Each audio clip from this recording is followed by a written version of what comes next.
Alex,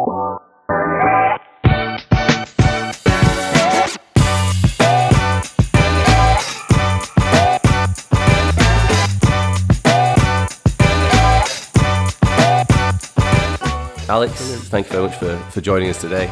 You're going to be presenting our webinar later on your journey with ADHD, and I'm really excited to get into that with you, and certainly looking forward to watching the webinar later.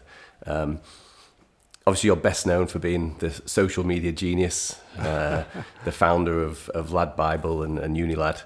I'm sure some very interesting stories to discuss on that, and looking forward to getting into it. But the bit I wanted to start with when I was reading your story was this term RSD. And it was really interesting to me, and kind of like a ding moment for me where I was like, oh, I wonder how many other successful entrepreneurs have suffered or part of their makeup is RSD. So I wondered if we could start there, please.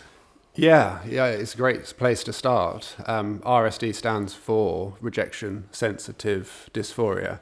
I truly believe that it's almost the Achilles heel, if not understood, with entrepreneurs, people with ADHD.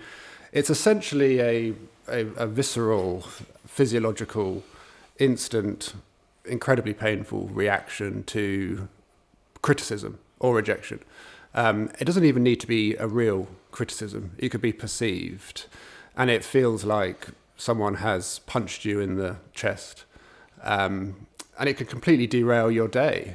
And it can be such a minor thing that to many might seem ridiculous. Like someone could reply to your text message with a thumbs up emoji. Or I do that a lot.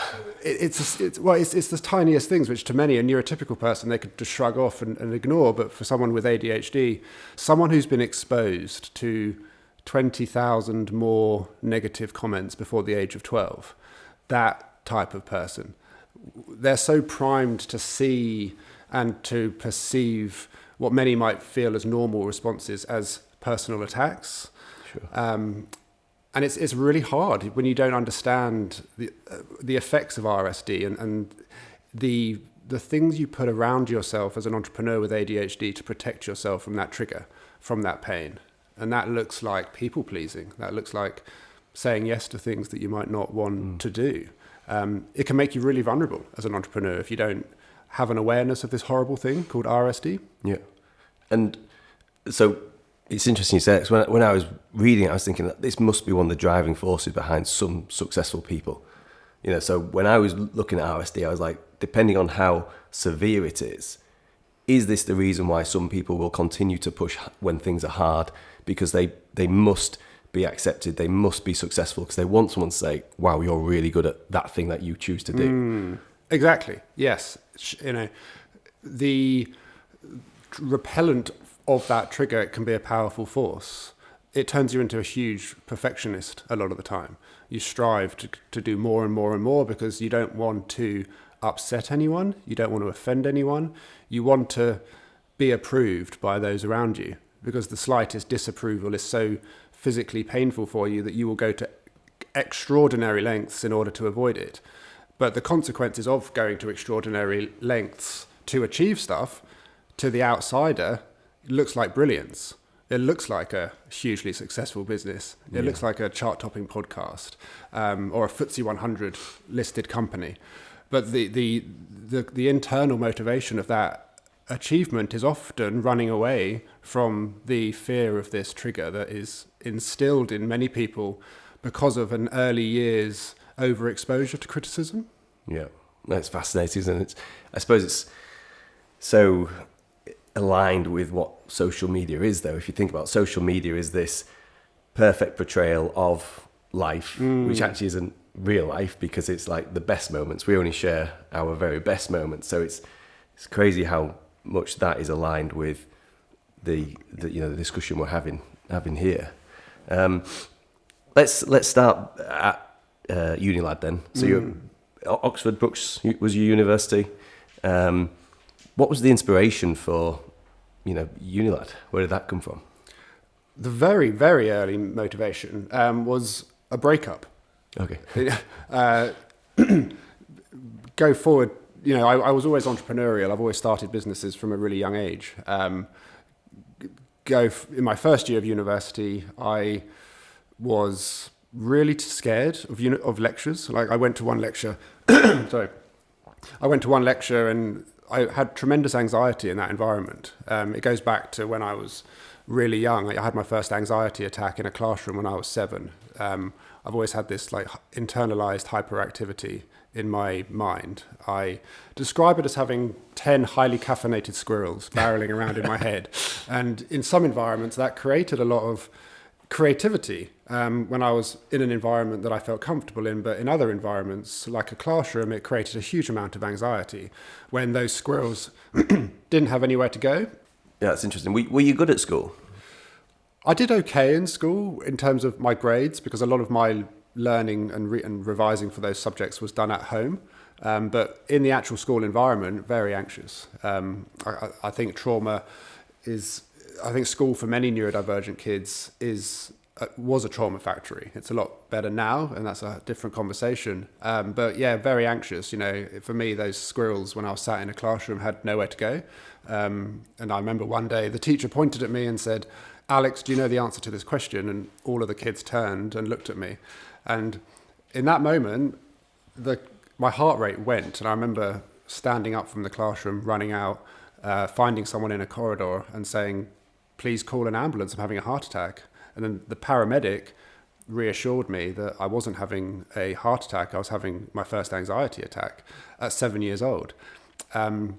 Fast forward to university, I thought I had conquered it. I went to my first lecture. The lecturer didn't even need to point at me. I just felt that anxiety coming back, stood up, walked off this anxiety attack around the streets of Oxford. But I went back to my university bedroom, and this is what I mean about the different environments and how those squirrels can act differently in different environments. That same day, I went back and I started a business in Oxford. It was a late night pizza delivery company called Quick Pizza. The idea was to deliver pizzas to students in the middle of the night after all the shops had shut. And I impulsively spent half my student loan on a huge 6-foot freezer, about the same size as these sofas. The delivery guys just about got it through my door frame, filled it with frozen pizzas. And if a student wanted a pizza, I'd put one in the oven. And I had 6 students cycling around Oxford in the middle of the night delivering pizzas. Wow. But then the university shut me down because I didn't have a food safety hygiene certificate. So it was at that stage the sort of the entrepreneurialism was there, but the attention to detail was lacking. But it was my second year, which that was when social media was dominating. I was in a relationship at the time. My partner at the time, she was the editor of an online magazine called The View from the Afternoon. And to cut a very long, boring romantic relationship short, she broke up with me, and I was absolutely devastated. And I remember sat in my room, heartbroken. And I went into problem-solving mode, because her reason for breaking up was that we didn't have anything in common. So I thought, what could I do to change her mind and convince her that we did have something in common? So I thought, I'll start an online magazine similar to what she's passionate about. I don't want to tread on her toes too much, because hers was directed at female students, so I thought I'd start mine for male students, so we're not in direct competition. That wouldn't be good for getting back together. No, exactly. So the name Uni Lad came quite quickly. I remember running downstairs to my housemate's room and saying, "Phil, what do you think of the name Uni Lad?" And he sort of blew out this puff of marijuana smoke and said, "Yeah, that's really cool, man." So with a focus group of Phil, that was the name. And I didn't have a word for it at the time, but hyperfocus is what I would use now. I went all in on Unilad, to the point where my housemates and even my family really were quite concerned. Like I wasn't communicating with people as much as I was. I was just completely obsessed with social media. But as a consequence of that, it grew incredibly fast. We got to about 1 million followers in 2 months. I had an email from one of the UK's largest pizza companies offering me an amount of money to be promoted on the page. And I thought, if I somehow conquer this anxiety and go to my lectures and get a degree, the amount of money that pizza company is offering me is more than I will get in a graduate job. Yeah. And I left university the next week and went back home to my parents' house to continue to build Unilad. Wow, what a story. Amazing. And did your girlfriend take you back? No. Oh. Yeah, we spoke. Sure, you had plenty of other offers by that point. Interesting. In what you're saying there, you mentioned this word hyperfocus, and you've said impulsivity as well, and you talk about them as superpowers, as almost like an ADHD superpower. Now, I'm a glass half full guy, so when I talk to people about ADHD, I'm often on that side of it, saying actually, as an employer, when I'm talking to people, I'm like, this is, if harnessed right, this is a superpower. Often I get quite a lot of pushback for that. So I wondered to hear it from you, really. How do you see it as a superpower, but also what is the negative side of it as well? I think it's completely dependent on the context of the person and how far along their journey of understanding they are. We know the comorbidities of undiagnosed ADHD are pretty horrific. If someone has a brain that would reach the criteria for an ADHD diagnosis, we see heightened rates of anxiety, depression.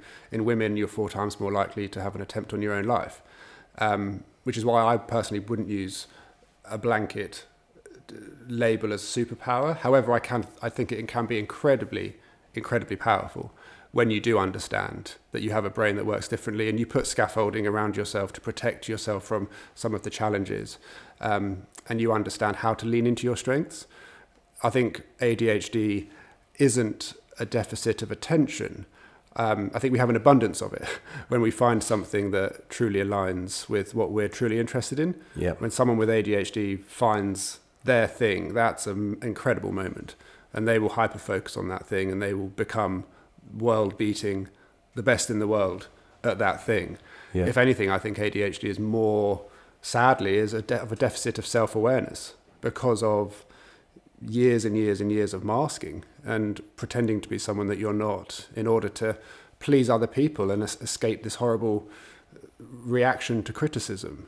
And what happens when you don't have a true understanding of who you really are?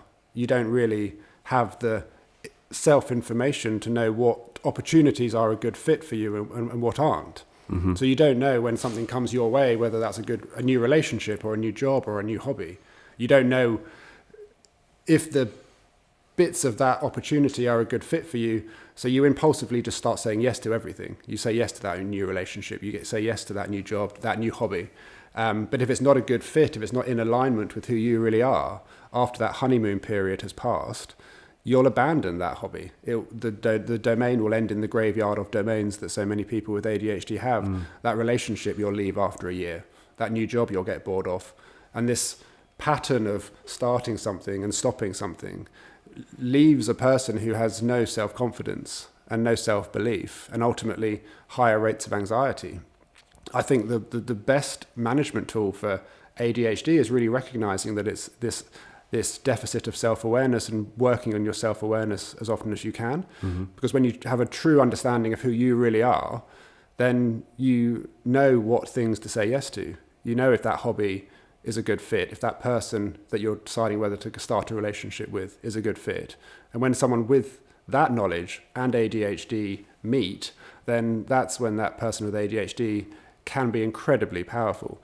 But to go back to your question, I think it is dependent. I think ADHD can be very disabling when the person is going through life unaware. Mm-hmm. But when they have an awareness, then it can be incredibly powerful.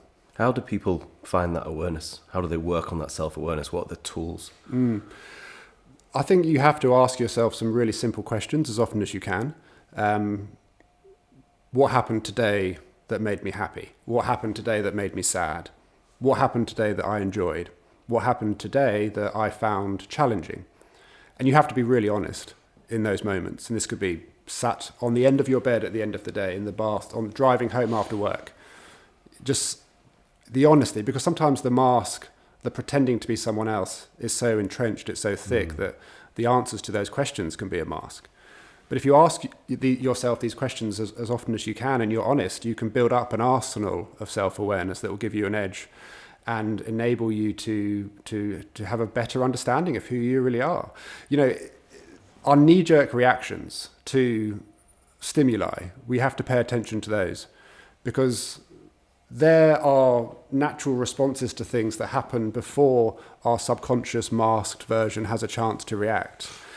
And what do I mean by a knee-jerk reaction? I mean, if you see, say, for example, a musical theatre advert in the paper, and you see they're auditioning for a new role in the West End, and you get so excited about that role, but then you remember that your parents wanted you to be a doctor, and you suppress that excitement towards that musical theatre role.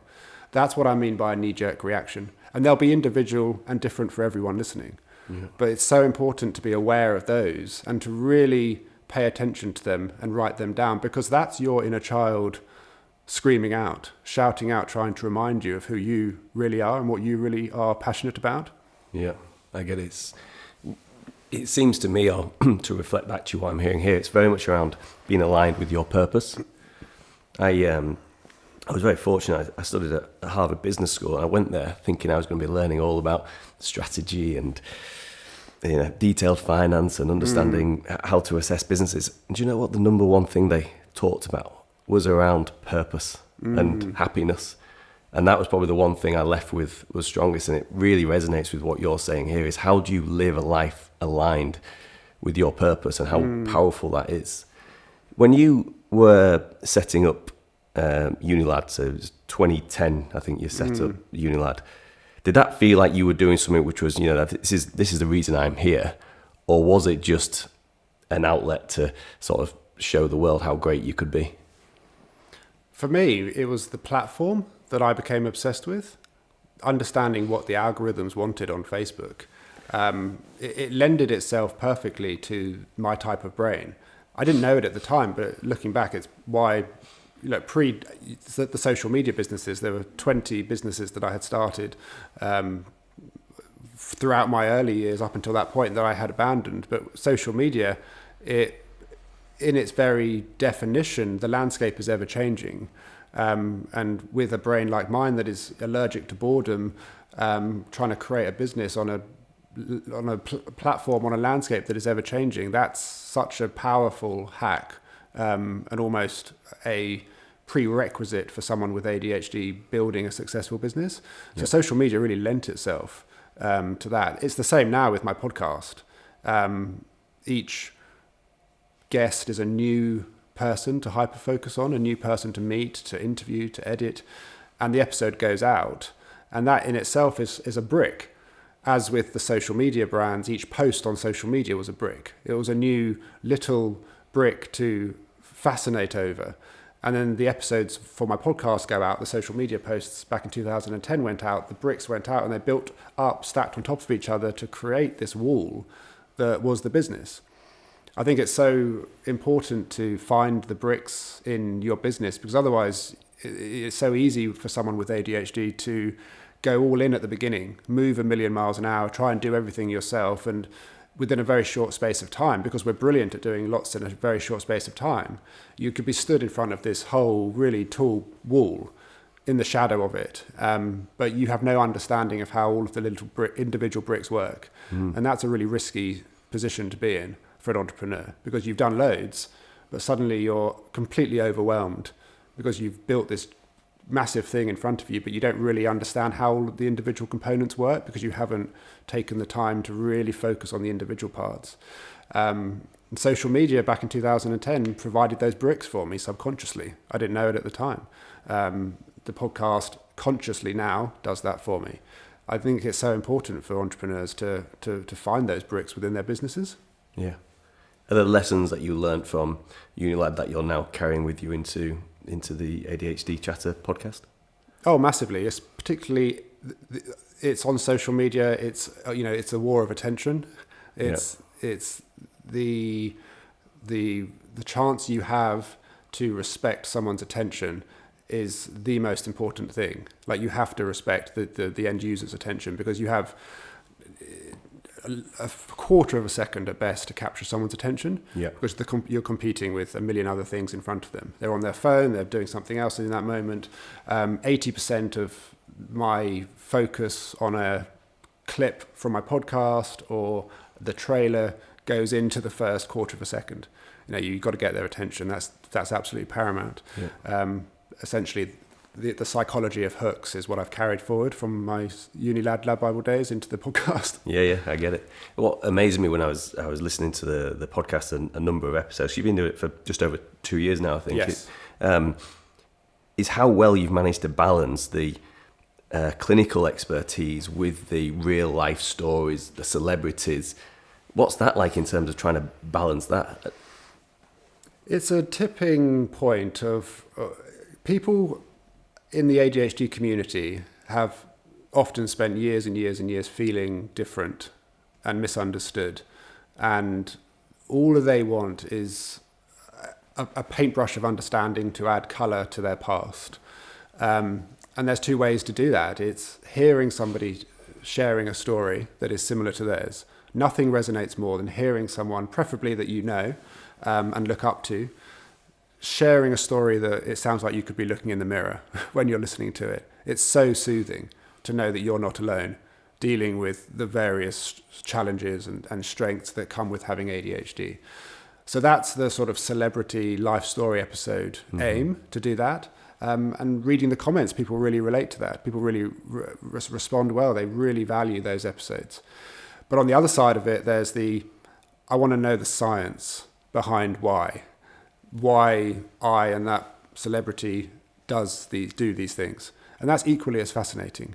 So that's where the Harvard psychiatrists, the leading doctors, the therapists come in to add a more scientific why.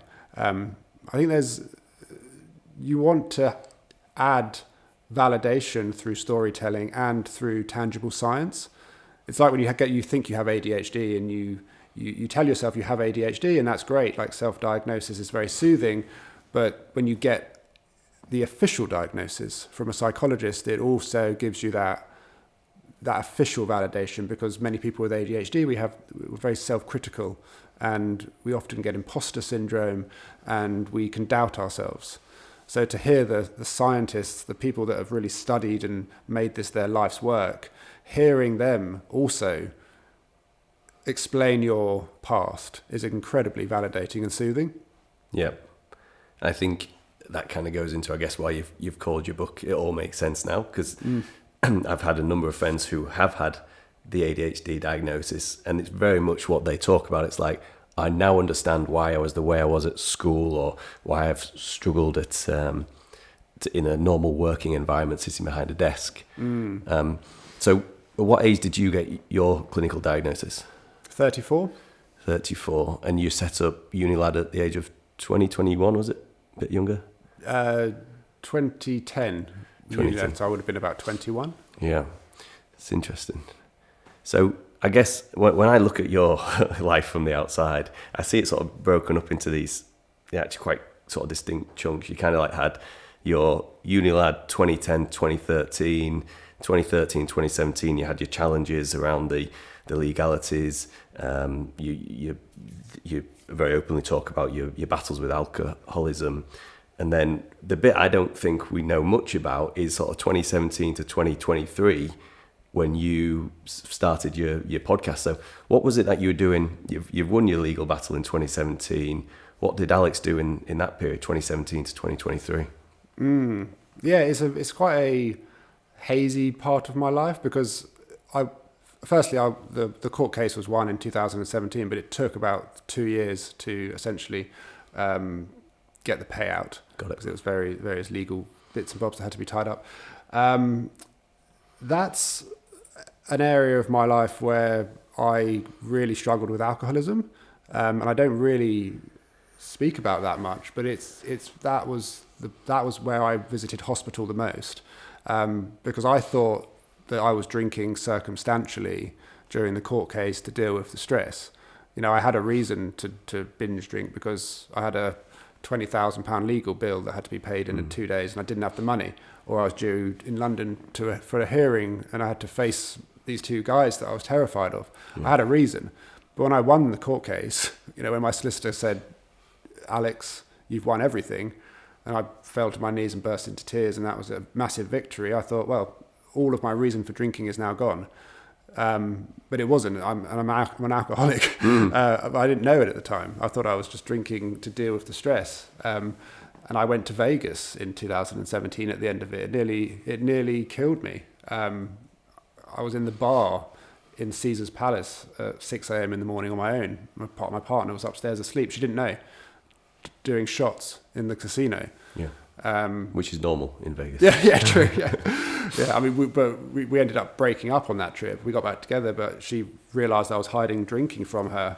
We came back from Vegas separately. I went into my local bars in Brighton on my own. And this continued for a couple of years. It's those years were the worst. It was the least stressful in terms of like what was going on in my life. There was no legal challenges, there was no business stress, but the alcoholism peaked during those years. Was that due to a lack of focus? You didn't have the business to focus on, you didn't have the legal case to focus on, and alcohol filled that void? I've always said that I was obsessed with the court case. And again, I would hyper-focus on the paperwork that the defendants were sending us and the details. I was staying up all night, reading the paperwork, spotting things that my QC lawyers were missing.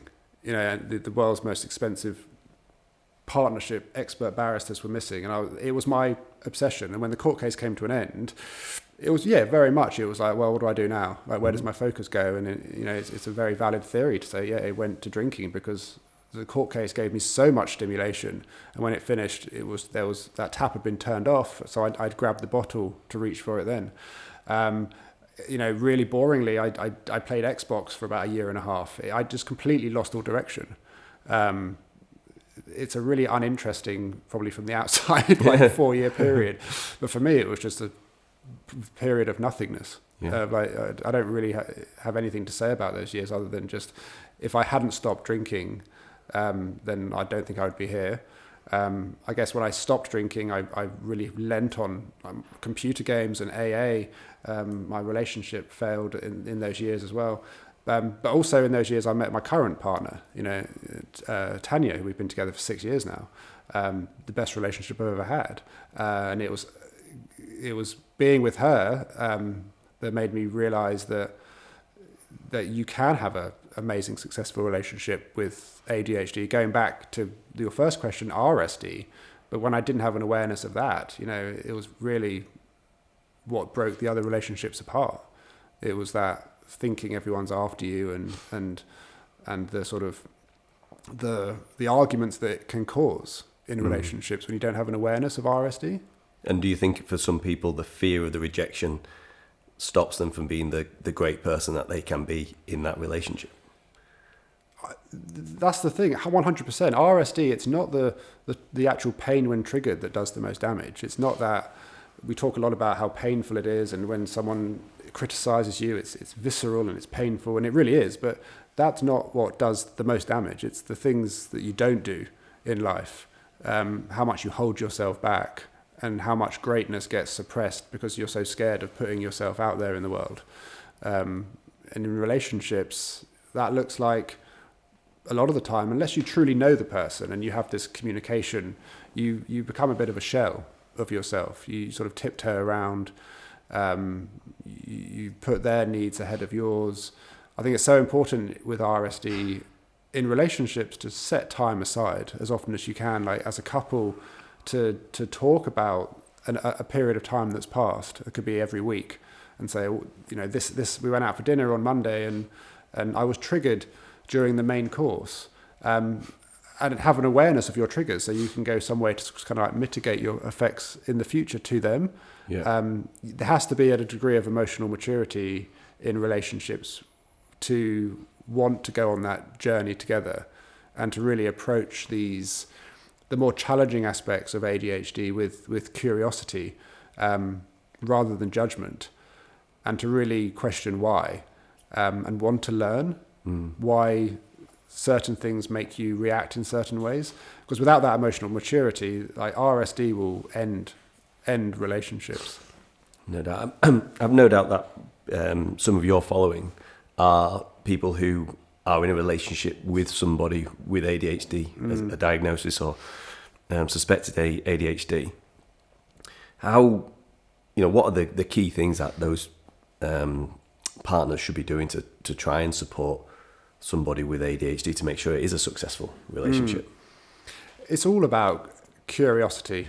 Approaching your partner with curiosity, and trying to withhold judgment. Like your ADHD partner will sense judgment so much easier than you suspect.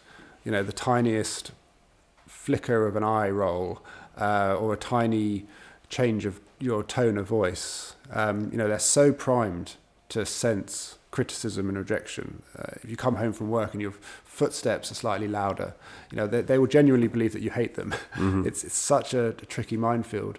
So going that extra mile to validate and to reassure that you're not mad at them, and to really lean into and enjoy the spontaneity and the strengths that come with being in a relationship with someone with ADHD, the creativity, and, you know, if they want to go on holiday, it won't be next week, it will be tonight. Yeah. And that won't always be possible, but, you know, just really enjoying their ride and not, you know, their whole life they've probably been told that they're too much or too sensitive, and they will be unmasking throughout the relationship, and they'll be terrified that you won't like what they're exposing to you. You have to go so above and beyond to reassure them that the version of themselves that they're putting into the relationship, like the vulnerability that they're showing you, is amazing, and it's not too much. It's not enough, and that they are enough for you, and just really enjoying the journey together and dedicating time as a couple to sit down and really prioritize communication, to show appreciation for the past week and various things that have happened, and to also address challenges. It's just, that communication, like any relationship, is paramount. Yeah. So it feels like a lot is around clarity, to make sure that the way something has been interpreted is the way it was meant to be delivered. Right. Because often it doesn't seem like that's the case. And I think that's interesting. Obviously, what we do is very much around supporting workplaces to help people to live healthier working lives. And ADHD is definitely becoming a more talked about subject in the workplace, and the challenge that it can bring to employers who maybe don't understand it. I guess, although it's not a romantic relationship, at least I hope it's not, there's this element of, as an employer or a manager, helping to support, you know, people in your team with ADHD. Do you see it as the same structure and concept for how you get the best out of an employee with ADHD? Absolutely. You have to target the main manifestation of many neurodivergent conditions, and in ADHD it's anxiety. Really recognizing that what very basic adjustments can we put in place as a company to mitigate someone's anxiety, because a lot of the time, like, the person's really capable of doing the job. I always tell the story of, in 2016, to pay for my legal fees, I had to get a job in a marketing agency. And my job was to grow their Facebook. I walked in, really busy office. There was a table tennis table. They played music all the time. Everyone was chatting. Stereotypically a really cool place to work. But for my mind, it absolutely paralyzed my ability to think and be creative. And in 3 months, I grew their Facebook from 0 to 5,000. And I had a chat with the boss, and I had to leave. The anxiety was too much. But I got another job in a marketing agency afterwards, and I spoke to my new boss and I said, can I please work from home sometimes? Can I work downstairs in the cafeteria sometimes where it's quiet? And ultimately, can you trust me and judge me on my outcomes and not my processes? And they said yes. And in the same 3-month period, I had grown their Facebook following from 0 to 8 million followers.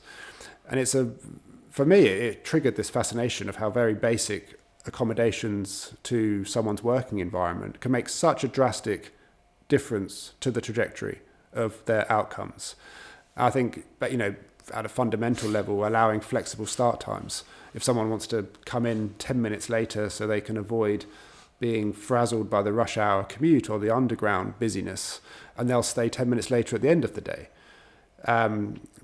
Normalizing the use of noise-cancelling headphones and fidget toys, really basic stuff. You know, I have a fidget toy in my hand now. It's just a little device that enables someone to channel that anxiety through their body. Otherwise, it can end up in their heads, and that anxiety will block them from being able to do the job that they're capable of doing. Giving agendas of meetings ahead of the meeting to take away that anxiety of not knowing what you're walking into. After meetings, give minutes of what was said email it around to everyone in attendance. I'm great in meetings, but if I'm tasked with doing something based off what was said in the meeting, I often won't remember what was said. Very simple, and you can get AI tools now to transcribe meetings, and it's automatically sent to everyone in attendance. Really basic stuff. In meetings, when you give a problem to a group, if it's not urgent, let the group go away. Put a grace period between the meeting and people submitting their solutions to the problem. Because often if you let the extrovert, the loud person in the meeting dictate the solution, you'll miss out on the brilliant, creative, out-of-the-box solutions that are often trapped inside anxious minds in that meeting. Really basic accommodations like giving a map of the building and the surrounding area, particularly with autism. It takes away a lot of anxiety about not knowing where you are geographically. Encouraging movement, so important. Walking meetings if possible. Movement, brilliant to activate the ADHD mind and reduce that anxiety. But I think ultimately it's about recognizing that everyone in your company's brain is unique as everyone's fingerprint, and therefore the little adjustments that are going to be beneficial to somebody is going to be different to somebody else. And therefore, how do you create an environment of psychological safety that enables people to feel safe and ask for what they need to enable them to do their job? Creating psychological safety is so important. Bringing in neurodivergent speakers, holding events, putting a little box on the wall with fidget toys and noise-cancelling ear defenders in, putting an adjustments policy on your website. If a leader, and this is really powerful, if a leader or a manager of a business is open about their struggles, and they don't necessarily have to talk about ADHD or autism, but if they just share some of the struggles that they're experiencing, it creates a culture where not everything is framed as only talking about the wins. Yep. So the term we use, psychological safety, I think comes into it there. Interesting. And are these adjustments, accommodations that you talk about, is this things that you've been advising to businesses that you've been working with? And where have you seen it done the best? Yeah, so these are really, the thing is, these accommodations, even though they're framed as accommodations for neurodiversity, they're helpful for everyone. Sure. Really helpful for everyone. Lots of HR companies, I speak at a lot, and it's about at the point of job interview, for example, or even before that, the point of advertising for a position, about being inclusive with language. Many people with ASD, for example, autism, are very literal thinkers, and they might see a job advert that says, must be a good communicator.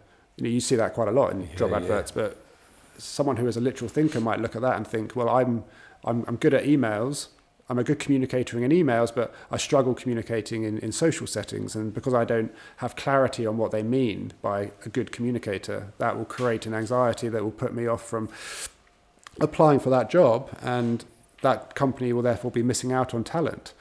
Have you seen anybody positively, discriminate's the wrong word, positively encourage people with neurodivergence to apply for certain roles? Like almost take it the other way, like this role would suit somebody who is autistic. Yeah. Depending on... Yeah, well, I don't know specific companies or specific data, but I know that lots of tech companies in Silicon Valley actively have a quota for autistic employees, because autistic are particularly good at number crunching and web design and coding. I remember reading JP Morgan were actively trying to increase the number of autistic people in one area of their business. I think it was, obviously majority of what they do is finance related, but they were actively saying this, that demographic are a superpower, to use that term again. Yeah. So I guess it is the way it's framed. I have a question which is a personal one, so apologies to anyone who doesn't find this interesting. When you were raising the money you said to pay for your legal battle, I think it was in one of your talks or one of your podcasts. You mentioned your dad was selling his antique corkscrew set. Saved the day. Can I? Is it a step too far to ask what he managed to get for his antique corkscrews? I actually don't know the exact number. I know it was significant. We were really at a crunch point. It was like a month approaching trial, and we had to pay for. I had 3 lawyers essentially. I had a solicitor and 2 barristers, and the trial was scheduled for 2 weeks, and you have to pay all of the 3 lawyers' fees for those 2 weeks up front plus VAT, and on that bill was about £78,000. I was doing some work on Facebook. I had found a way to monetize, so that was doing fairly well, and the rest of it was covered by these corkscrews. I don't know the exact split, but it saved the day. When I was watching it or listening to that episode, I then imagined you, once you'd won your court case, going around the country trying to find and buy up all these corkscrews again. Here you go, Dad. I appreciate you helping me. But actually, the jokes aside on that, when I was listening or reading to that part, that I was like, actually, it's such a powerful moment where your family was obviously fundamental to supporting you through that. And I guess that was something I wanted to touch on, is like your relationship with your family to help you through what was a very difficult time. We all went through it, because there was 2 battles going on simultaneously. There was the legal battle, which was a hell of a lot of stress financially, because we didn't know if we were going to win.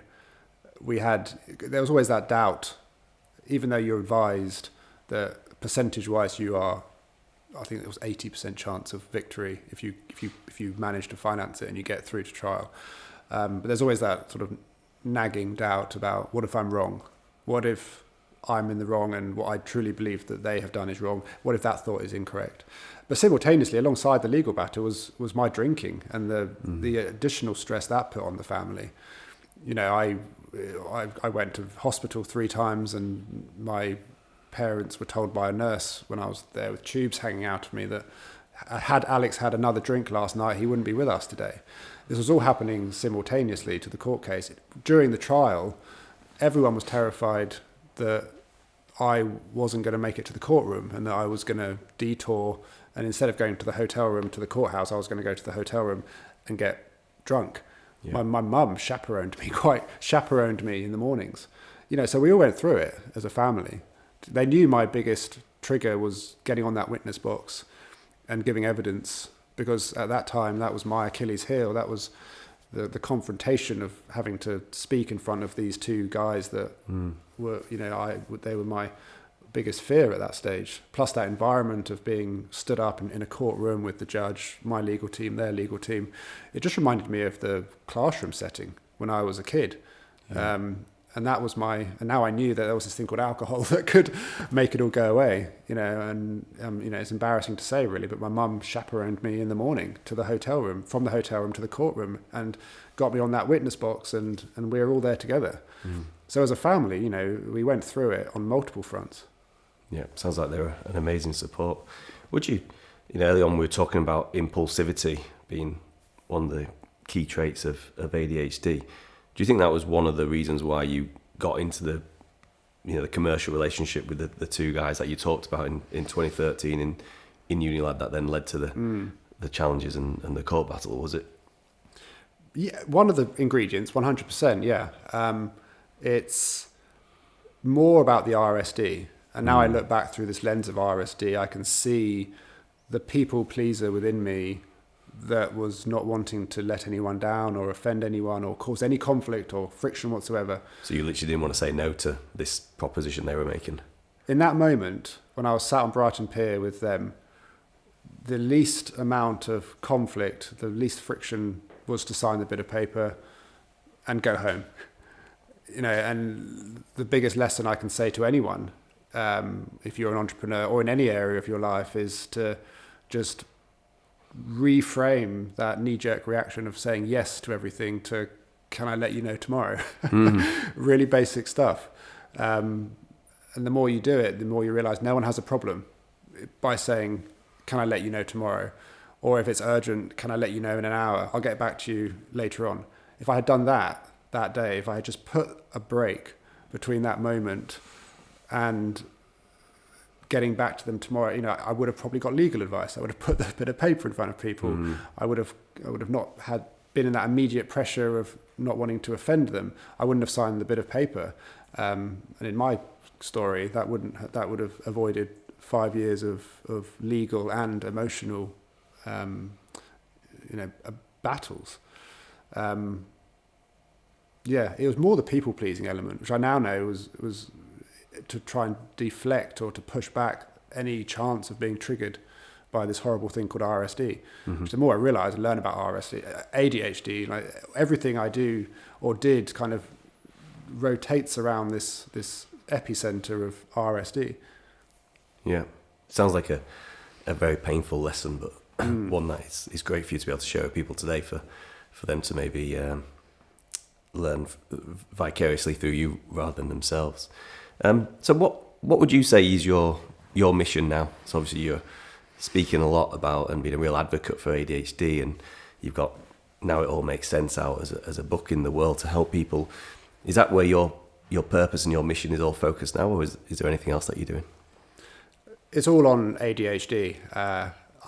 For me, it has to be. I can't dilute my attention. I've tried doing that in the past, and I end up just dropping everything eventually, essentially. But I'm lucky, and it's what I advocate. Again, going back to those self-awareness exercises, I've found something that is a true alignment to what I believe in, which is raising awareness on ADHD, and this is why it is the first thing I think of when I wake up, and I'm obsessed by it. I think you have to have a degree of obsession as an entrepreneur if you are going to achieve results that are outside the realms of ordinary. You have to be all in and completely committed.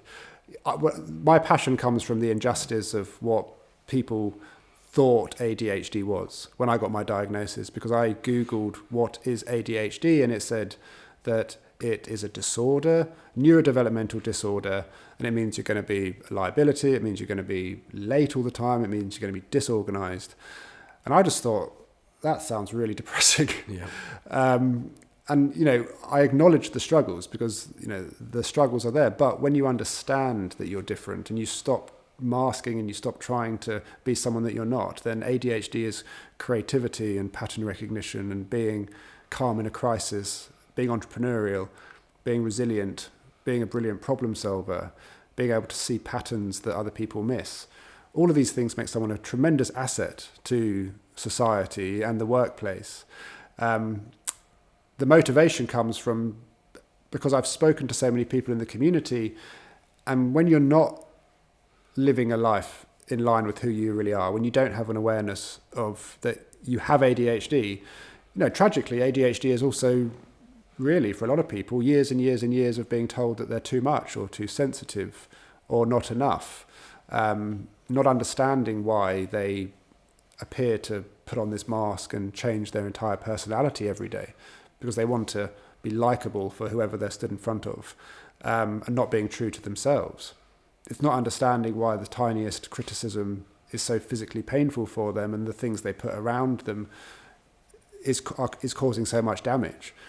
It's about the podcast, the book, everything I do on ADHD. It's putting content out there in the hope that somebody hears it, just a line, something on Instagram, a bit of the book, and it triggers something inside their head that, aha, that's me. And it sets them off on their journey of understanding. Because I think it's so important, you have to become aware of your brain and the cards you've been dealt as early as possible. Because when you're not aware of them as early as possible, you feel different, you feel broken, and you change, and that's exhausting, and the consequences of that are not great. I wish I could go back and reassure the little Alex who was having the panic attack that he's not broken, just different, and the things that you're worried about now as your differences will turn out to be your biggest strengths when you're an adult, and lean into those as early as you can. What does success look like for you on this mission? So, I mean, with the podcast, meeting people and seeing the real world consequences of the work that not only I'm doing, but many people in the space are doing. You know, I meet people at events and it's tears a lot of the time. You know, it's thank you, you've opened the door for me to get an assessment, or just become aware of the fact that I'm a bit different and the shame that is reduced as a consequence of that. For me personally, it's waking up in the morning without a hangover, because that's another day that I've not drunk. Yeah. You know, success is seeing the difference that it's making, particularly with women. You know, there's a whole generation of women come through that were missed, the missed generation. 40 years ago, the medical community didn't even recognise that women could have ADHD. This whole generation now of women are coming through, hopefully as a result of hearing my podcast or many of the other great ADHD podcasts, and they're catching up and they're unmasking and they're realising that there's this explanation for years and years and years of feeling different. Meeting people in the community and hearing stories like that face to face is my definition of success. Wow. And you talked there about the missed generation. Is there a risk of us creating another missed generation with the challenges around young people getting the assessments that they require in the UK especially? Sorry, I don't know. You mean like... Just we're all aware in terms of the waiting times in the NHS, especially for ADHD or neurodiversity assessments. It's, you know, every time you hear it goes up another 12 months. I think we're at sort of 36 months now. So my concern is if it's a challenge for those people to get those assessments and then they're not getting the correct accommodations, or they just don't get that, oh wow, now it all makes sense moment, are we creating another generation which has been missed? Yeah, I mean, you know, the waiting times for assessment in England are really diabolical.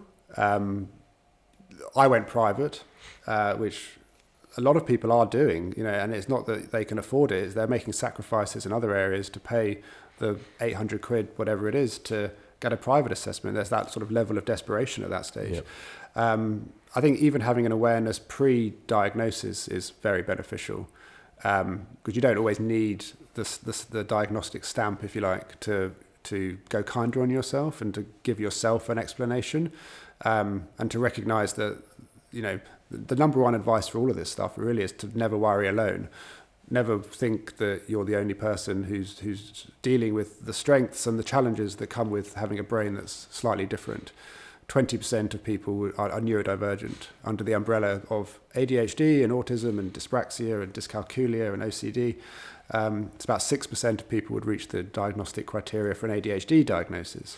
You know, there's many of us out there to speak to and to find comfort in knowing that you're not the only person who finds certain things challenging, but also finds things really easy that many other people find challenging. And when you find community and you recognise that you're not broken and you're just different, the soothing benefits of that are huge. And you can do all of that without a diagnosis. Yeah, I think that word community is so important, and hopefully our discussion today has given a few people who've been listening to it some comfort. They'll have had that alignment of, oh yeah, that feels like me.